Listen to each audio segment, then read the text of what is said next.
நல்லதோர் வீணை செய்தே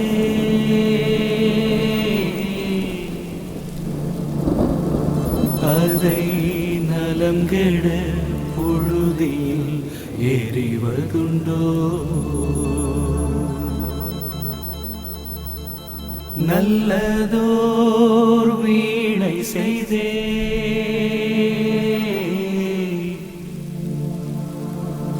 அதை நலம் கெட பொழுதில் எறிவதுண்டோ?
இறைவனுடைய அருளை எப்படின்னாக்க எல்லாருக்கும் பசி ஆறக்கூடிய வேலையை உணவை செஞ்சு ராப்பகலா செஞ்சு கொடுத்துருக்காங்க. இந்த அடுப்பு அணையவே இல்லை, அப்படி ஒரு அற்புதமான வேலையை இறைவன் அருளால் இங்கே நிறைவேற்றியிருக்காங்க.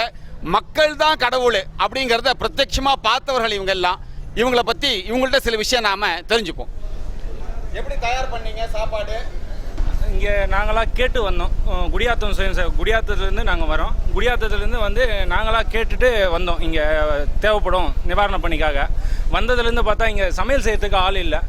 நாங்கள் 2 பேர் வந்தோம். வந்த நாள்லேருந்து ஃபுல் ஒர்க்கு இங்கே ஃபுல்லாக அடுப்பு பற்ற வச்சதுலேருந்து இறக்கிட்டே இருக்கும்.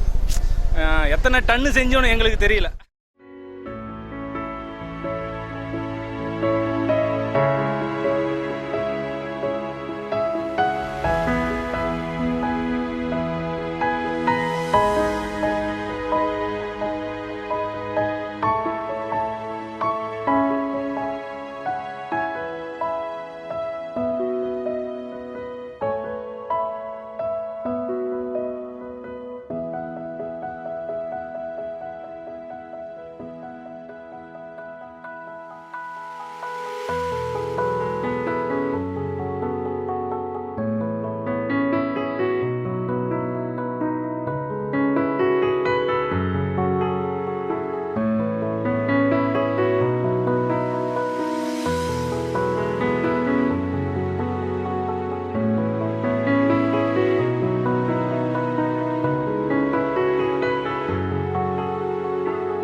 நாங்கள் டிடிகே ரோடு நாரதகன சபாவில் இருக்கோம்.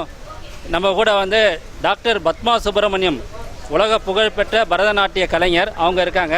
அவங்க நம்மகிட்ட சில வார்த்தைகள் நம்மகிட்ட பேசுவாங்க. இந்த சென்னையில் இப்பேற்பட்ட ஒரு ட்ராஜடி நடந்த காலத்தில், அதாவது கண்ணுக்கு எழுத்தாப்புல பிரளயம்னா என்னங்கிறத இப்போ பார்த்துருக்கோம். அந்த மாதிரி ஒரு சந்தர்ப்பத்தில் நம்ம ஆர்எஸ்எஸ் தோழர்களும் தோழிகளும் அவ்வளோ கஷ்டப்பட்டு வேலை செஞ்சு இந்த ஒரு சென்டரில் மட்டும் 35,000 பேருக்கு இங்கேயே சமைச்சு சாப்பாடு அனுப்பிச்சிருக்காங்க. இன்னும் இதே மாதிரி கேம்ப்ஸ் சென்னை பூரா நடக்கிறது. இவ்வளோ ஒரு அருமையாக செல்ஃப்லெஸ்ஸாக உழைக்கக்கூடிய ஒரு ஆர்எஸ்எஸ் குரூப் இங்கே நடந்துட்டுருக்கு. இவாள் எல்லாரையும் எப்படி போற்றி நம்ம வாழ்த்தினாலும் அது போராது. இவங்களுடைய கைகளை இன்னும் பலப்படுத்துறதுக்கு எல்லாரும் வந்து ஹெல்ப் பண்ணணும். ஏன்னா ஊர் கூடி தேர் இழுக்கணும்னு சொல்லுவா. இன்னைக்கு ஊர் கூடி இந்த பெரிய ஒரு துக்கத்திலேருந்து நம்ம சென்னையை காப்பாற்றி ஆகணும்.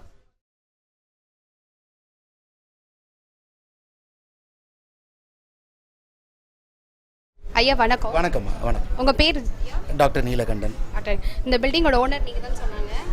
எப்படி இந்த மருத்துவ முகாம் இங்கே வைக்கணும் அப்படின்னு உங்களுக்கு ஐடியா வந்தது? இந்த ஏரியா வந்து ஒரு 4-5 நாளாக மழையில் ரொம்பவும் வெள்ள பாதிப்பில் ரொம்ப மோசமாக இருந்தது. இங்கே முக்கால்வாசி வீடுகளில் கீழ் ஃப்ளோரில் இருக்கவங்க எல்லாம் காலி பண்ணிட்டு போயிட்டாங்க. இப்போ நாளெல்லாம் நாங்கள் சாப்பாடெல்லாம் கொடுத்து ஒரு மாதிரியாக மேனேஜ் பண்ணிட்டோம். அடுத்தது அவங்களுக்கு மருத்துவ நிவாரணம் தேவைப்பட்டது. சரி, ஐயா பூபாலன் ஐயா வாங்க, அவர் தான் இந்த இடத்த எங்களுக்கு இந்த முகாம் ஏற்பாடு பண்ணுறதுக்கு முழு உறுதுணையாக இருந்தவர் அவர் தான். ஆர்எஸ்எஸ் இந்த முகாம் அப்படின்னு நீங்கள் அமைக்கணும் அப்படின்றது உங்களுக்கு எப்படி தெரிஞ்சது? ஆர்எஸ்எஸோட இந்த தொடர்பு எப்படி கொண்டீங்க இந்த ஆர்எஸ்எஸ் மூலியமாக? டிவியில் பார்த்தேன். ஆர்எஸ்எஸோட சேவை ரொம்ப நல்லா இருக்குது. அவங்க நல்லா ரீச் ஆகுறாங்க மக்களை. அதனால சரி, அவங்கக்கிட்ட ஒரு உதவி கேட்டால் நம்ம பகுதி மக்களுக்கு ஒரு சிறப்பாக இருக்கும்னு நான் முடிவு பண்ணி கூப்பிட்டேன். நான் இங்கே கேம்ப் போட்டிருக்காங்க விநாயகபுரத்தில், கொளத்தூர் பகுதியில். டாக்டர்ஸ்க்கெலாம் நிறைய பேர் வந்து பார்க்குறாங்க. குழந்தைங்களுக்கு தனியாக பார்க்குறாங்க, பெண்களுக்கெல்லாம் தனியாக பார்க்குறாங்க. இது ரொம்ப இந்த ஏரியாவுக்கு யூஸ்ஃபுல்லாக இருக்குது. ரொம்ப தேங்க்ஸ். ஆர்எஸ் இதுக்கு ரொம்ப நன்றி, ரொம்ப தேங்க்ஸ். என் நேம் யாஸ்மர். நான் காலேஜ் செகண்ட் இயர் படிக்கிறேன். இப்போ எங்கள் ஏரியாவில் ஃபுல்லாக வாட்டர் வந்ததுனால இப்போ ஆர்எஸ்எஸ்லேருந்து கேம்புக்கு நிறைய டாக்டர்ஸ் வந்திருக்காங்க. அதிகமாக டாக்டர்ஸ் வந்து ஒரு பக்கம் ஸ்டூடெண்ட்ஸ் தனியாக பார்க்குறாங்க, பெரியவங்களுக்கு தனியாக பார்க்குறாங்க, பேபிஸ்க்குலாம் தனியாக பார்த்துட்ருக்காங்க. அதெல்லாம் எனக்கு ரொம்ப யூஸ்ஃபுல்லாக இருக்குது. ஆர்எஸ்எஸ் மூலிமா அதிகமாக டாக்டர்ஸ் வந்திருக்காங்க. ரொம்ப தேங்க்ஸ்.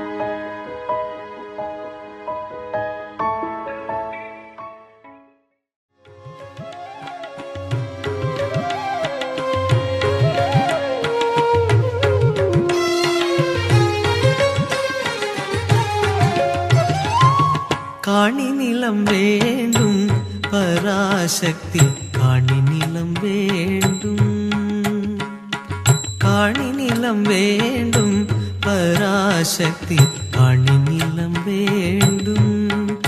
அங்கு தூணில் அழகியதாய் நன்மாடங்கள் துய்ய நிறத்தினவாய், அங்கு தூணில் அழகியதாய் நன்மாடங்கள் துய்ய நிறத்தினவாய். அந்த காணி நிலத்திடையே ஒரு மாளிகை கட்டித்தர வேண்டும். அந்த காணி நிலத்திடையே